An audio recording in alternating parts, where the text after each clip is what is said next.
सर्वप्रथम प्रेमाची व्याख्या. शिस्त.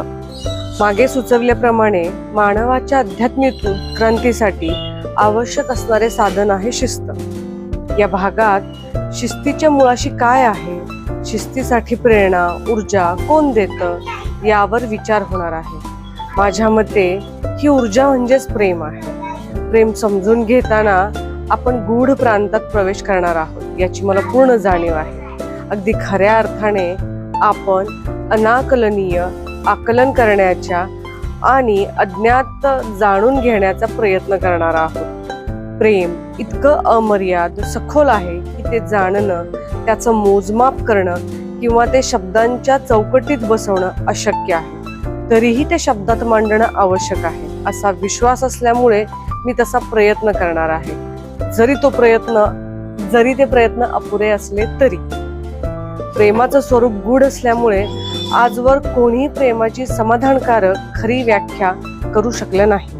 ते समजून घेण्याच्या प्रयत्नात प्रेमाचे अनेक प्रकार विभागले गेले आहेत. शारीरिक प्रेम, बंधुप्रेम किंवा मैत्रीभाव, शुद्ध प्रेम किंवा भक्ती, परिपूर्ण प्रेम, सदोष प्रेम इत्यादी.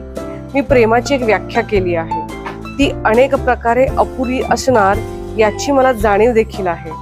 स्वतःच्या किंवा इतरांच्या आध्यात्मिक उन्नतीसाठी स्वतःला विस्तृत करण्याची प्रेरणा, अशी मी प्रेमाची व्याख्या करतो. मी पुन्हा रिपीट करते. स्वतःच्या किंवा इतरांच्या आध्यात्मिक उन्नतीसाठी स्वतःला विस्तृत करण्याची प्रेरणा. This is so deep. We never thought like this. खोलात प्रवेश करण्यापूर्वी सुरुवातीलाच मला या व्याख्येबद्दल काही सांगायचं आहे.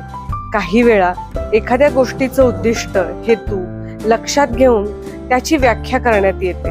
प्रेमाच्या बाबतीत आध्यात्मिक उन्नती हे उद्दिष्ट आहे. मात्र शास्त्रज्ञ अशा व्याख्यांना ग्राह्य धरत नाहीत.